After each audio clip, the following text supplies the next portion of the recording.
सभी दर्शकों को, सभी देशवासियों को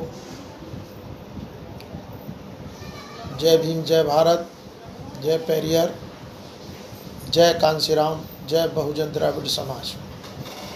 जैसा कि मैंने बताया है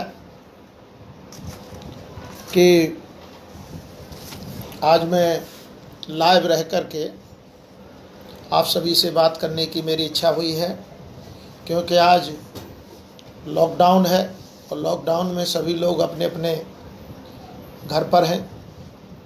ऐसी स्थिति में आज बात करना बहुत ज़्यादा अच्छा समय है और सभी साथी मेरे वार्ता में शामिल हैं, उन सबकी का स्वागत है। साथियों, आपको बताना है, जैसा कि मैंने टॉपिक दिया था, फूले साहू, पेरियर, अंबेडकर, मान्यवर कांशीराम साहब का अभी तक मिशन अधूरा, ये आज का चर्चा का टॉपिक है। आप और हम लोग जानते हैं कि ये हमारे बहुजन महापुरुषों का जो मिशन मूवमेंट है, ये लंबे समय से चल रहा है। मनुवादी लोग हमारे मार्ग में हमेशा रोड़ा बने रहे हैं, आज भी बने हुए हैं, लेकिन समय समय पर हमारे महापुरुषों ने अपने जीवन की खुशियों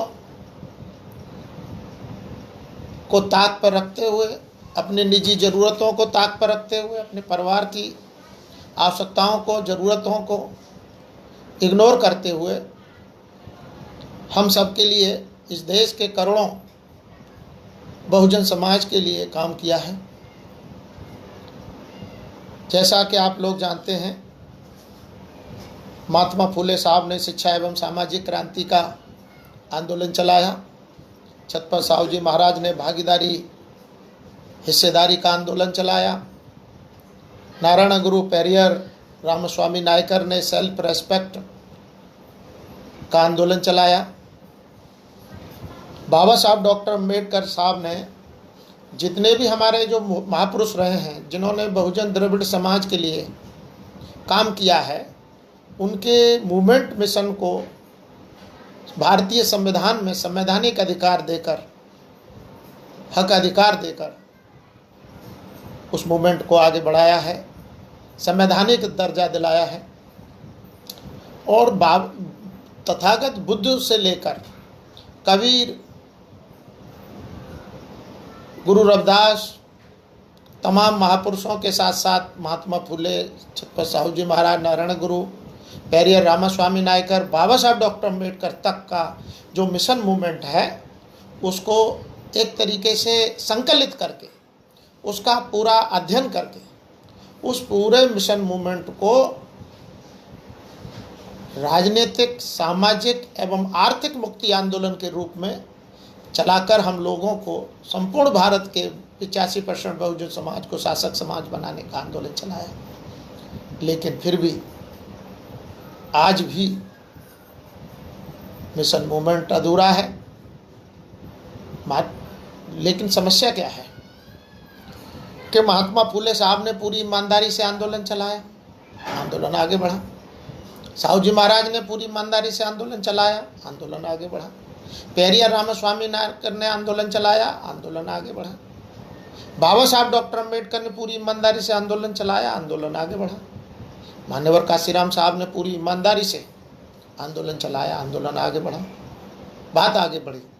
लेकिन मान्यवर कांशीराम साहब के बाद आंदोलन ईमानदारी से नहीं चल रहा। क्यों नहीं चल रहा? इसके पीछे के जो कारण हैं उसको समझने की आवश्यकता है। क्या कारण है कि मान्यवर कांशीराम साहब का आंदोलन आगे बढ़ने के बजाय पीछे सरक गया है। मान्यवर की जो पार्टी है वो आगे बढ़ने के बजाय पीछे सरक गई है। क्योंकि बाबा साहब ने 24 सितंबर 1932 को पूना पैक्ट के ठीक दूसरे दिन 25 सितंबर 1932 को कहा था कि गांधी और उनकी कांग्रेस ने जो छल किया है, छल से जो हमारा सेपरेट इलेक्टोरेट का पृथक निर्वाचन का जो हक अधिकार हम लंदन से लड़ करके संघर्ष करके लाए थे, उसको छल से इन्होंने हमसे छीन लिया है। और अब गांधी और कांग्रेस की मनुवादी षड्यंत्र से अब हमारे समाज में लीडर पैदा नहीं होंगे, अच्छे लीडर पैदा नहीं होंगे, बल्कि मजल डॉग पैदा होंगे, मुंह पर पट्टी बंधे हुए कुत्ते पैदा होंगे जो भौंक भी नहीं सकेंगे और काट भी नहीं सकेंगे। ये जो बात बाबा साहब ने इतने वर्ष पहले कह दी थी, वो आज भी डिटो है, जैसी की तैसी बात आज भी वैसी है कि सन 1932 से लेकर आज तक चमचा मूवमेंट, मनुवादी व्यवस्था के लोगों का जो चल रहा है, वो चमचा मूवमेंट बहुत तेज़ी से आगे बढ़ा है। मान्यवर काशीराम साहब बहुजन समाज के महापुरुषों का जो मिशन मूवमेंट था, उसको पूरी ईमानदारी के साथ आगे बढ़ाए थे। बल्कि सभी महापुरुषों का जो मूवमेंट था, उसका निचोड़ राजनीतिक, सामाजिक एवं आर्थिक मुक्ति आंदोलन के रूप में जब चला रहे थे, तो 60% तक वो अपने मकसद में कामयाब हो गए। अगर काशीराम साहब को 10 वर्ष का समय और मिल गया होता, तो इस देश की सत्ता बहुजनों के हाथों में होती, बहुजन समाज इस देश का शासक समाज होता। और काशीराम साहब का सपना था कि बहुजनों का बहुजन भारत, सम्राट अशोक का बहुजन भारत बनाना उनका मकसद था, उनका सपना था। उस सपने को पूरा कर चुके होते, और उनके बाद हम लोग उस मूवमेंट को, मिशन को आगे बड़ी ईमानदारी के साथ आगे बढ़ा रहे होते। लेकिन क्या हुआ कि काशीराम साहब के पार्टी में ही चमचा मूवमेंट बड़े पैमाने पर आगे बढ़ गया।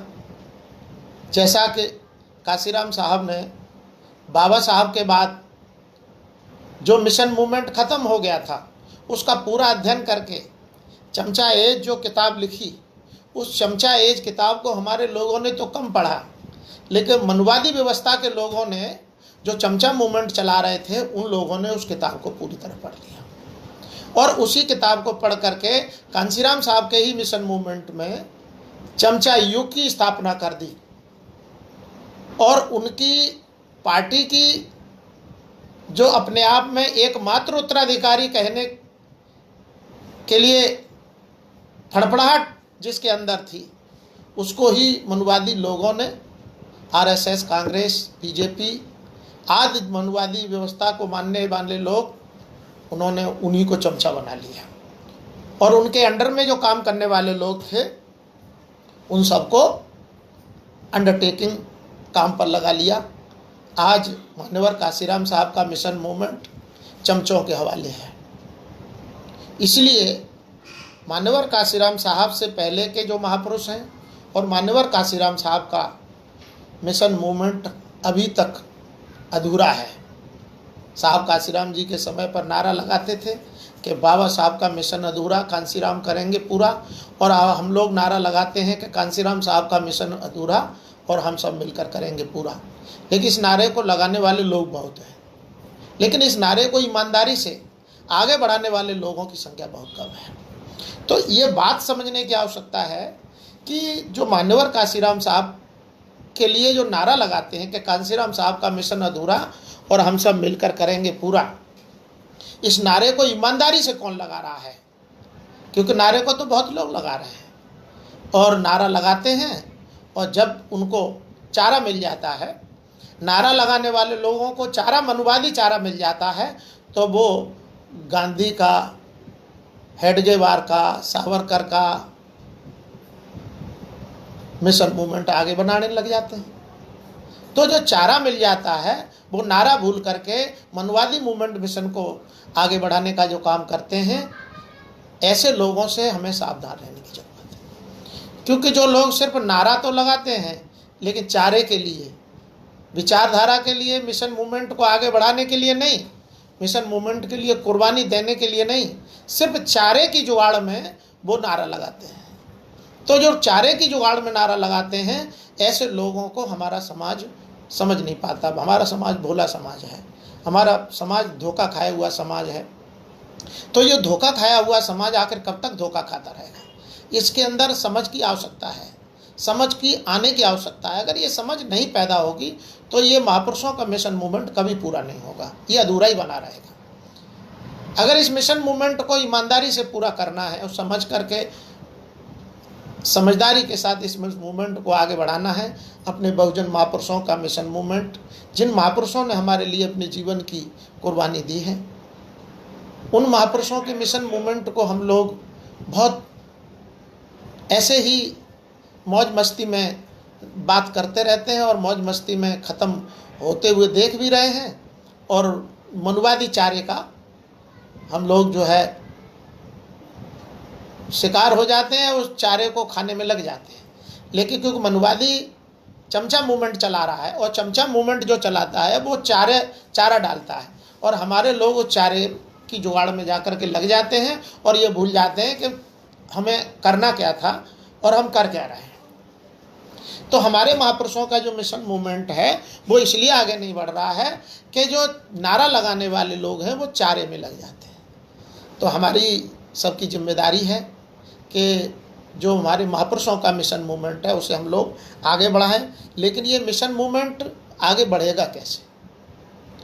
कई बरस से कई पूर्व मंत्री, कई पूर्व सांसद, कई बड़े बड़े नेता जो कई कई हज़ार करोड़ के मालिक हैं, जिनके पास साइकिल नहीं हुआ करती थी, आज वो महलों के मालिक हैं, कई कई हज़ार करोड़ के मालिक हैं। वो कई साल से हमारे भी पीछे लगे हुए हैं और लगे रहते हैं, आते रहते हैं, जाते रहते हैं, बुलाते रहते हैं कि भाई हम लोग इस मिशन मूवमेंट को आगे बढ़ा रहे हैं। कैसे बढ़ा रहे हैं? कि हम सामाजिक मूवमेंट चला रहे हैं। क्योंकि सामाजिक मूवमेंट वो क्यों चला रहे हैं? क्योंकि राजनीतिक मूवमेंट उनको चलाने नहीं दी जाएगी और उनकी हैसियत भी नहीं है राजनीतिक मूवमेंट चलाए। लेकिन राजनीतिक मूवमेंट से ही वो सांसद, विधायक बने, मिनिस्टर बने, करोड़ों के मालिक बने, लेकिन वो हमें सामाजिक मूवमेंट चलाने की बात करते हैं। जबकि हमारे महापुरुषों का सामाजिक, राजनीतिक, सामाजिक एवं आर्थिक मुक्ति आंदोलन है, लेकिन वो हमें सिर्फ सामाजिक मूवमेंट की बात करते हैं, सामाजिक संगठन बना करके उसमें काम करने की बात करते हैं। कहते हैं कि साहब ने कहा था कि गैर राजनीतिक जड़ें मजबूत नहीं होंगी तो राजनीतिक ताकत नहीं मिल पाएगी, हम लोग आज से आगे नहीं बढ़ पाएंगे। लेकिन कांसीराम साहब का राजनीतिक, सामाजिक, आर्थिक मुक्ति आंदोलन था, सिर्फ सामाजिक नहीं था, सिर्फ राजनीतिक नहीं था। और लेकिन राजनीतिक पहले था, सामाजिक बाद में था।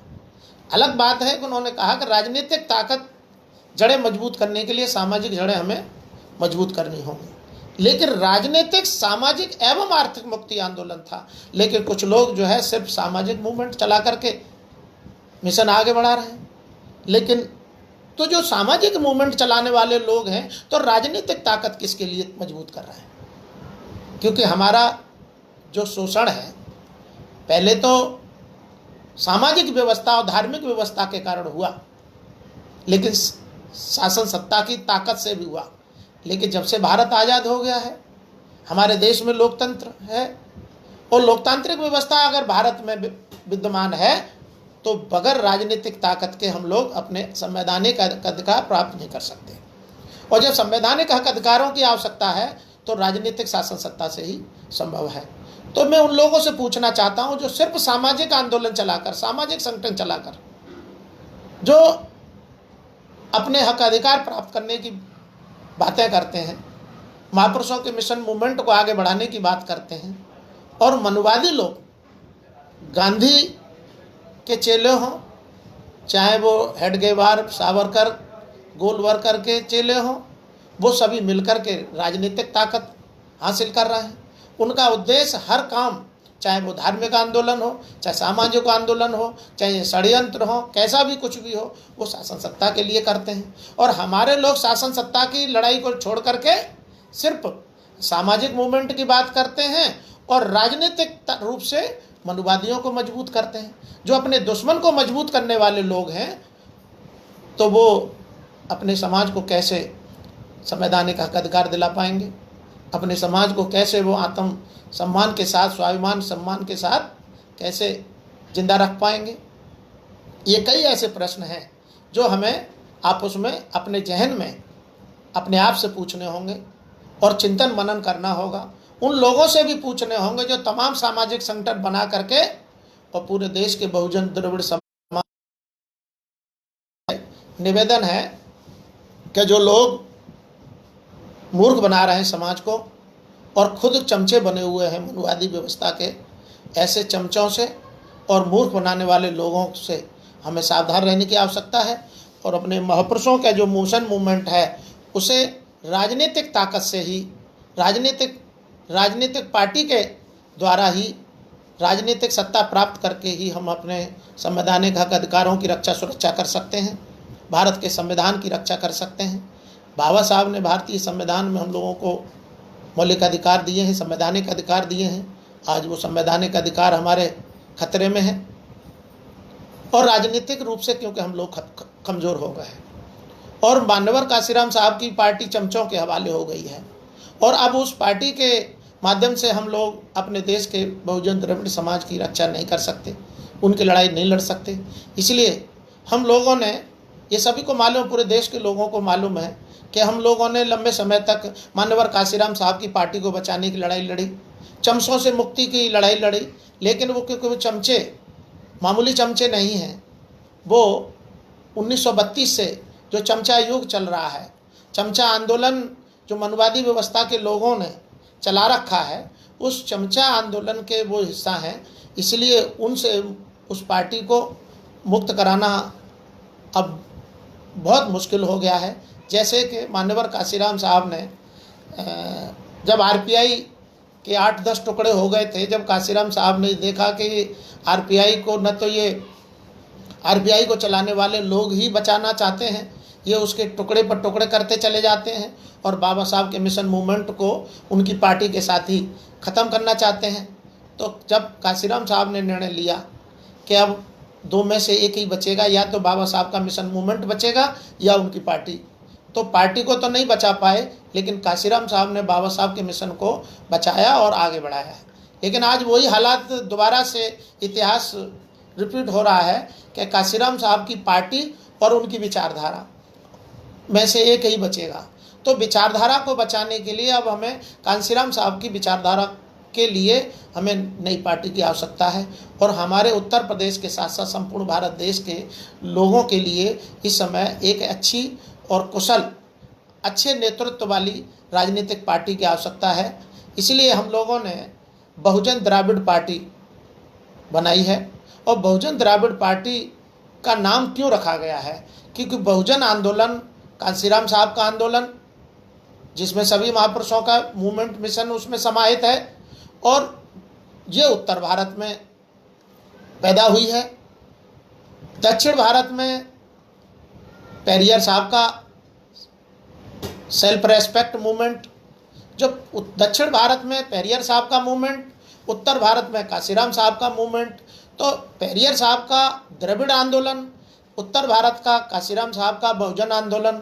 तो बहुजन द्रविड़ पार्टी हम लोगों ने जो नाम दिया है, अब ये संपूर्ण भारत देश के बहुजन द्रविड़ समाज के राजनीतिक लड़ाई लड़ने के लिए ये राजनीतिक पार्टी हमने जीवन कुमार मल्ला, जो कि हमारे ही पुराने साथी हैं, जो काशीराम साहब के द्वारा तैयार कैडर है, उनको राष्ट्रीय अध्यक्ष बना करके हम लोग इस मिशन मूवमेंट को आगे बढ़ा रहे हैं। क्योंकि मैं बहुजन द्रविड़ पार्टी का राष्ट्रीय महासचिव हूँ और उत्तर भारत का प्रभारी के रूप में इधर काम देख रहा हूँ, तो मैं संपूर्ण भारत देश के बहुजन द्रविड़ समाज के साथ साथ उत्तर प्रदेश के और उत्तर प्रदेश के लगे हुए सभी राज्यों से जो साथी हैं उन सबसे प्रार्थना करता हूँ, निवेदन करता हूँ, आप लोगों से अनुरोध करता हूँ कि मान्यवर काशीराम साहब का जो अधूरा कारवां है, जो मिशन मूवमेंट है, उसे हमें सबको मिलकर के आगे बढ़ाना है और ईमानदारी के साथ आगे बढ़ाना है। इस मूवमेंट को आगे बढ़ाते हुए उनके मिशन मूवमेंट, उनकी विचारधारा को बचाना, ये हमारी सबकी जिम्मेदारी है। क्योंकि सिर्फ नारा लगाने से काम नहीं चलेगा, नारा ईमानदारी से लगाना होगा और चारे से दूर रहना होगा। अपने समाज को, अपने समाज की नौजवान पीढ़ी को उनके मनुवादी चारे से दूर रखना होगा। क्योंकि मनुवादी चारा इतना आकर्षक है कि हमारे लोग जब चारा देख लेते हैं तो वो नारा भी भूल जाते हैं और वो मकसद भी भूल जाते हैं कि हम किस मकसद के लिए नारा लगा रहे थे। तो हमें अपने समाज के नौजवान जो पीढ़ी है, स्वाभिमानी पीढ़ी है, उसके अंदर ये जागृति लानी होगी कि नारा हमें लगाना है एक बड़े मकसद के लिए, और जो मनुवादियों का चारा है उससे अपने समाज को हमें बचा के रखना है। अगर हम अपने मनुवादी चारे से अपने समाज के नौजवान पीढ़ी को और वर्तमान पीढ़ी को बचा सकते हैं, तभी हम अपने महापुरुषों का मिशन मूवमेंट आगे ईमानदारी के साथ बढ़ा सकते हैं। और हमें अभावों की जीने की आदत डाल लेनी चाहिए। हमें सुख साधन से जो मिशन मूवमेंट चलाने वाले लोग हैं, विचारधारा की लड़ाई लड़ने वाले लोग हैं, वो साधनवान भी हो करके उन्होंने अभावों में जीवन जी करके इस मिशन विचारधारा को आगे बढ़ाया है। तो हमें अभावों में जीने की आदत डाल लेनी चाहिए और हमें साधन संपन्नता की तरफ ज़्यादा लालायित नहीं रहना चाहिए, क्योंकि जो भी साधन हमें छोटे छोटे साधनों का बड़े पैमाने पर उपयोग करके इस्तेमाल करके हमें साधावान लोगों से मुकाबला करने के लिए तैयारी करनी होगी।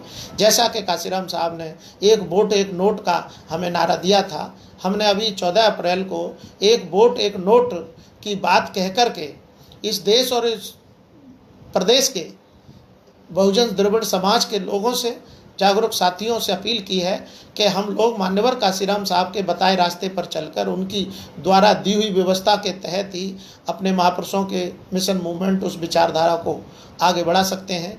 दूसरा कोई तरीका हमारे पास नहीं है और दूसरा तरीका भी ढूंढने की ज़रूरत भी नहीं है, क्योंकि महापुरुष नहीं हैं, उनका रास्ता है हमारे पास, उनकी विचारधारा है हमारे पास, उनकी बताए हुए पूरा सिस्टम हमारे पास है।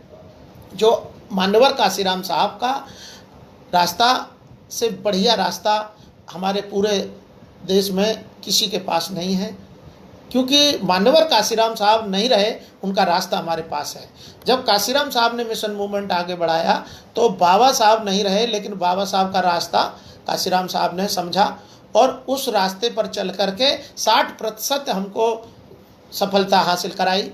हमें शासक समाज बन करके दिखाया, बना करके दिखाया। हम चाहें तो आज भी मात्र 6 महीने के अंदर पूरे देश और पूरे प्रदेशों में हम खड़े हो सकते हैं। हमारे पास इस समय सबसे बढ़िया साधन है एक social media, WhatsApp, Facebook, Twitter. ये जब काशीराम साहब मूवमेंट चला रहे थे तब ये साधन हमारे पास नहीं थे, हमारे पास कैसा भी कोई साधन नहीं था। फिर भी काशीराम साहब ने अभावों में जीवन जीते हुए साइकिल चला करके, पैदल चल के, भूखे रह करके इस मूवमेंट को आगे बढ़ाया। लेकिन आज हमारे पास सोशल मीडिया है, इस सोशल मीडिया के माध्यम से हम अपनी बात कह सकते हैं, क्योंकि मनुवादी जो मीडिया है वो शासन का अधीन है। मनुवादी मीडिया शासन के अधीन है और वो मनुवादी मीडिया हमारी बात को कभी आगे बढ़ाएगा ही नहीं। हमें उनसे उम्मीद भी नहीं रखनी चाहिए। उम्मीद जो रखते हैं वो हम गलत करते हैं, अपने आप को धोखा देते हैं, क्योंकि वो हमारे विरोधी लोग हैं। और जो मनुवादी मीडिया है, इलेक्ट्रॉनिक और प्रिंट मीडिया है, ये पूर्णतः हमारे खिलाफ लिखता है, हमारे खिलाफ बोलता है। हम लोग उससे ना उम्मीद रखें और ना ही उनके चक्कर में पड़ें। हमें अपना मीडिया खुद चलाना होगा, खुद का मीडिया बनना होगा, क्योंकि हम जानते हैं काशीराम साहब ने खुद बहुजन मीडिया सेंटर 1000 वर्ग मीटर के 3 मंजिला बहुखंड में बना करके दिया था नोएडा में, और वो तथाकथित उत्तराधिकारी ने बिना जरूरत के दुश्मनों को बेच दिया, विरोधियों को बेच दिया, मनुवादियों को बेच दिया। अगर पार्टी चलानी होती, मूवमेंट चलाना होता और अपना मीडिया स्थापित करना होता तो काशीराम साहब ने तो मीडिया सेंटर बना दिया और बड़ा तमाम मशीनें, स्पेशल मशीनें बाहर से मंगा करके उसमें स्थापित की, सिर्फ मीडिया सेंटर शुरू होना था।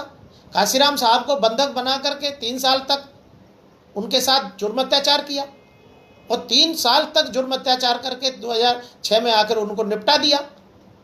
और मीडिया सेंटर को जैसे ही काशीराम साहब को बंधक बनाया उसके बाद ही 2004 में ही सेल आउट कर दिया। तो ऐसी क्या मजबूरी थी, ऐसी क्या ज़रूरत थी? पैसे की तो मायावती जी के पास ज़रूरत नहीं है, वो कमी नहीं है, सभी जानते हैं, पूरा देश जानता है। उनके पैसे के ही चक्कर में तो दुनिया भर के सरकारी डिपार्टमेंट उनके पूरे परिवार को घेरे फिर रहे हैं। तो पैसे की कमी मायावती के पास थी, इस बात को इस देश में कोई भी मानने के लिए तैयार नहीं है। लेकिन 1000 वर्ग मीटर में बना हुआ मीडिया सेंटर अगर बेचा है तो ये समझने की ज़रूरत है। मैं सवाल करना चाह रहा हूँ बहुजन समाज के माध्यम से मायावती और उनके मिश्रा से कि आखिर मीडिया सेंटर तुमने बेचा क्यों? क्योंकि वो मीडिया सेंटर तो काशीराम साहब के नाम था और उस पर काशीराम साहब के हस्ताक्षर नहीं, जबरन उनको, जब वो मानसिक रूप से बीमार है और तुम कह रहे हो तो 2004 में तुमने उस मीडिया सेंटर को क्यों बेचा? उसकी क्या ज़रूरत थी? उसको तुम पैसे को तुमने कहाँ खर्च किया है? ये इसका कोई जवाब नहीं दे रहा है। कई साथी कहते हैं साहब मीडिया सेंटर नहीं है हमारा मीडिया नहीं है। काशीराम साहब ने तो प्रिंट मीडिया, इलेक्ट्रॉनिक मीडिया और अपने ही मूवमेंट के लिए प्रिंटिंग करने के लिए प्रिंटिंग प्रेस मशीनें लगा के इतना बड़ा सेंटर तैयार कर दिया। 3 मंजिल बहुमंजिली इमारत तैयार करके इतना बड़ा सब सिस्टम बना के उसको बेचा क्यों गया? तो ये बहुत बड़ी बातें हैं, बहुत बड़े तमाम प्रश्न हैं। पूरे देश जानता है कि आज जिनसे हम लोग उम्मीद कर रहे हैं वो मनुवादी आरएसएस, कांग्रेस, बीजेपी के हाथों कठपुतली बने हुए हैं। एक बात मैं आज और बताना चाहता हूं कि जो गांधी जी के अनुयायी थे और डॉक्टर हेडगेवार, सावरकर, गोलवलकर के जो अनुयायी हैं, हम लोगों का, मानवतावादी विचारधारा के लोगों का जो मिशन मूवमेंट है, विचारधारा है, उसको ख़त्म करने के लिए सब उनका इतना मजबूत गठबंधन है, वो वहाँ समझाना नहीं पड़ता किसी को, 1 सेकंड में तैयार होते हैं, खड़े हो जाते हैं। लोग कहते हैं कि गांधी जी को गॉडसे ने गोली से मार दिया, रिकॉर्ड भी है, हम भी कह रहे हैं गांधी जी को गॉडसे ने गोली से मारा, लेकिन गॉडसे के अनुयायी और गांधी के अनुयायी हमारे खिलाफ, इस देश के बहुजन समाज के खिलाफ, इस बहुजन मिशन मूवमेंट के खिलाफ अघोषित रूप से गठबंधन किए हुए हैं। जब हमारा मिशन मूवमेंट और हमारे महापुरुषों का मिशन मूवमेंट हमारी विचारधारा को कुचलना हो तो चाहे कांग्रेस की सरकार हो, चाहे बीजेपी की सरकार हो, या कभी किसी की भी सरकार हो, पूरे सिस्टम में जो मनवादी ब्राह्मणवादी जो व्यवस्था के लोग हावी हैं और वो एक राय होकर के हमारे मिशन मूवमेंट को, हमारी विचारधारा को, हमारे बहुजन महापुरुषों का जो भी कारवां है उसे कुचलने में कोई कसर नहीं छोड़ते हैं। और वैसे वो आपस में एक दूसरे के दुश्मन हैं। वो दुश्मन सिर्फ दिखावे के मात्र के हैं, क्योंकि उनमें कोई किसी का दुश्मन नहीं है। वो अगर दुश्मन है तो हमारे हैं, हम बहुजनों के हैं, ओबीसी के हैं, शेड्यूल कास्ट के हैं, शेड्यूल ट्राइब के हैं, रिलीजियस माइनॉरिटी के लोगों के हैं, बहुजन द्रविड़ समाज के दुश्मन हैं। वो लोग आपस में किसी के कोई दुश्मन नहीं है। ये बात समझने की ज़रूरत है। उत्तर प्रदेश में इसी को ध्यान में रखते हुए काशीराम साहब ने 1993 में मनुवादी लोगों की विरुद्ध, उनकी इच्छा के विरुद्ध, बगैर उनके सहयोग के सीमित साधनों से सरकार बना के दिखाई थी। आज भी बन सकती है। लोगों को अपने अपने दिमाग में थोड़ा सा परिवर्तन लाने की ज़रूरत है, सोच बदलने की ज़रूरत है। लेकिन क्या करें, काशीराम साहब ने जिनको मुख्यमंत्री बनाया, उनकी औलाद आज भी मनुवादी बाबाओं के पैरों में पड़ी हुई है। आज भी वो बगैर उन 3% के कुछ भी नहीं कर पाते हैं। ऐसा लग रहा है कि वो बगैर 3% के जिंदा ही नहीं रह पाएंगे। काशीराम साहब का मिशन मूवमेंट, उनकी विचारधारा, उनकी पार्टी तो पूर्णतः चरणों में पड़ी हुई है।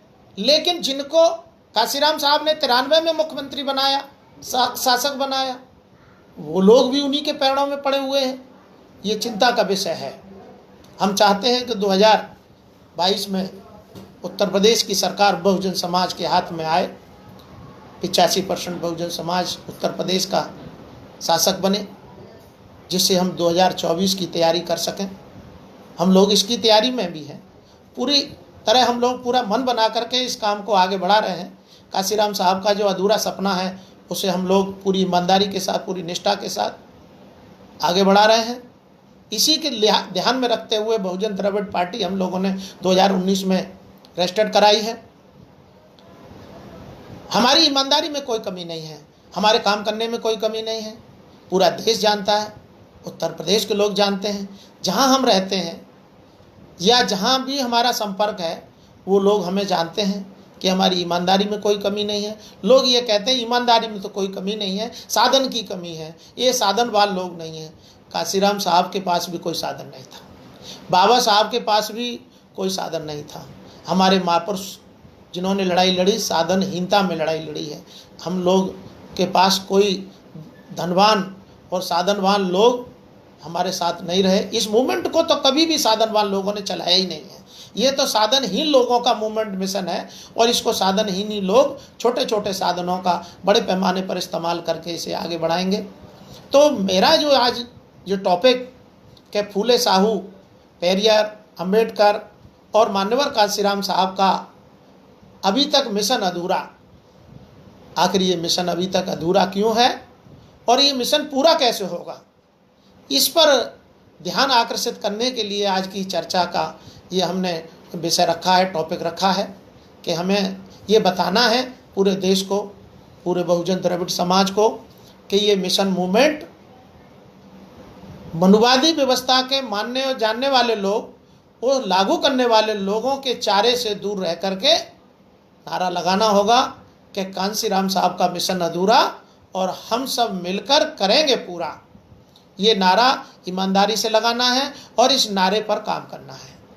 ये मिशन पूरा होगा, हम लोग इस देश के शासक बनेंगे, बहुजन द्रविड़ समाज शासक समाज बनेगा, बहुजनों का बहुजन भारत, सम्राट अशोक का भारत पुनः स्थापित होगा। ऐसा हमारा सपना है, हमारा संकल्प भी है, और हमारे महापुरुषों का संकल्प भी यही था। तो हम अपने महापुरुषों के संकल्प को सिर्फ दोहराएं और उस पर काम करें, ईमानदारी के साथ काम करें, लेकिन मनुवादियों के चारे से दूर रहें। जब मनुवादियों के चारे से दूर रह करके हम नारा लगाएंगे तो हमारा हौसला बढ़ेगा और समाज हमारे नज़दीक आएगा और हमारी बात को समझेगा, सुनेगा और हमें सहयोग करेगा। हमें छोटे छोटे साधन का बड़े पैमाने पर इस्तेमाल करना है, और मान्यवर काशीराम साहब का जो नारा था, एक वोट एक नोट, उसी आधार पर हमें आगे 2022 का चुनाव लड़ना है। 2022 में मनुवादी व्यवस्था के लोग जो इस उत्तर प्रदेश के साथ साथ संपूर्ण भारत देश पर काबिज हैं, उनकी सत्ता से उन्हें बेदखल करना है, उनसे सत्ता छीनने का काम करना है। ये काम जब होगा जो बुद्धिजीवी वर्ग के लोग हैं, चाहे वो ओबीसी के साथी हैं, शेड्यूल कास्ट के साथी हैं, शेड्यूल ट्राइब के साथी हैं, रिलीजियस माइनॉरिटी के जो बुद्धिजीवी साथी हैं, उन लोगों को बैठना होगा, उन सभी साथियों को बैठना होगा, और हम उनके साथ बैठने के लिए तैयार हैं, हर स्तर पर बात करने के लिए तैयार हैं। लेकिन मान्यवर काशीराम साहब का जो अधूरा सपना है उसे हर कीमत पे हम पूरा करना चाहते हैं। मान्यवर काशीराम साहब की जो पार्टी पूरी तरह मनुवादी व्यवस्था के चरणों में पड़ी हुई है, इसलिए अब उम्मीद की कोई किरण दिखाई नहीं देती। इसीलिए वह बहुजन द्रविड़ पार्टी हम लोगों के हाथ में है, और वो पूरी तरह हम लोग मान्यवर काशीराम साहब के बताए मार्ग पर चलकर उसे आगे बढ़ा रहे हैं। उस संगठन को हम लोग मजबूती प्रदान कर रहे हैं। जैसा कि हम लोग पिछले समय से बार बार आप लोग देख रहे हैं, अभी कुछ दिन पहले मैं तमिलनाडु केरल भी गया था, इसलिए कि तमिलनाडु केरल से मैं जो अपील कर रहा था वो उत्तर भारत के लोगों तक भी पहुंच रही थी। और ये मैं एहसास कराने के लिए तमिलनाडु केरल गया था कि आप लोग ये न समझें कि हम लोग यहाँ सक्षम नहीं हैं। हम यहाँ से लेकर के दक्षिण भारत तक और दक्षिण भारत से लेकर उत्तर भारत तक हम सब मिलकर के भाईचारा बना करके इस मिशन मूवमेंट को आगे बढ़ाने में, मंजिले मकसूद तक पहुँचाने में, मान्यवर काशीराम साहब का सपना बहुजनों का बहुजन भारत बनाने में और बहुजन समाज को शासक समाज बनाने में सक्षम हैं। हमारे इरादे बहुत मजबूत हैं, हमारे इरादे नेक भी हैं और हमारे इरादे ईमानदार भी हैं। हम लोग अपने महापुरुषों के बताए रास्ते पर चलने के लिए अपने प्राणों की आहुति देने तक, अपने प्राणों को उनके मिशन के लिए समर्पित करके मिशन के लिए कुर्बानी देने तक हम लोग किसी भी कीमत पर पीछे हटने वाले नहीं हैं। हमें अपने सभी साथियों का, संपूर्ण भारत देश के, उत्तर प्रदेश के आसपास के लगे हुए राज्य हैं, चाहे वो राजस्थान है, मध्य प्रदेश है, दिल्ली है, हरियाणा है, पंजाब है, उत्तराखंड है, बिहार है, छत्तीसगढ़, झारखंड है, तमिलनाडु है, केरल है, जम्मू कश्मीर है, महाराष्ट्र है, आंध्र प्रदेश, पूरा देश के जो बहुजन समाज के लोग हैं, जो निराश हैं उनसे आज मैं ये अपील करना चाहता हूँ कि निराश होने की ज़रूरत नहीं है। आप लोग सिर्फ खड़े हो जाइए।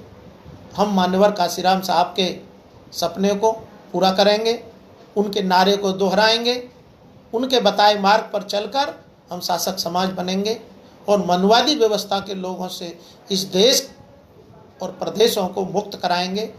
ये हमारा सपना है और हम अपने महापुरुषों का जो कारवां है उसे आगे बढ़ाना ही नहीं, मंजिल मकसूद तक पहुंचाना, ये हमारी सबकी जिम्मेदारी है। जो जिम्मेदार लोग हैं, जो अपने आप को जिम्मेदार महसूस करते हैं, जिम्मेदारी समझते हैं, उन लोगों की जिम्मेदारी ज़्यादा है। तो हम लोग अभी सभी साथी अपनी अपनी जिम्मेदारी को निभाएं। और जो आज का टॉपिक है फूले साहू, पेरियार, अम्बेडकर और मान्यवर काशीराम साहब का अभी तक मिशन अधूरा, उसको हम सब मिलकर के करेंगे पूरा। इन्हीं शब्दों के साथ मैं जय भीम, जय भारत, जय पेरियर, जय मान्यवर काशीराम साहब, जय बहुजन द्रविड़ समाज, आप सभी को जय भीम जय भारत करते हुए सभी को आज की इस लॉकडाउन के दिन अपने महापुरुषों के मिशन मूवमेंट की याद दिलाते हुए मैं अपनी बात समाप्त करता हूँ। सभी को, आपने सभी ने मेरी बात को सुना है, मैं सभी का आभार प्रकट करता हूँ, धन्यवाद ज्ञापित करता हूँ। इन्हीं शब्दों के साथ जय भीम, जय भारत, जय कांशीराम, जय पेरियर, जय बहुजन द्रविड़ समाज।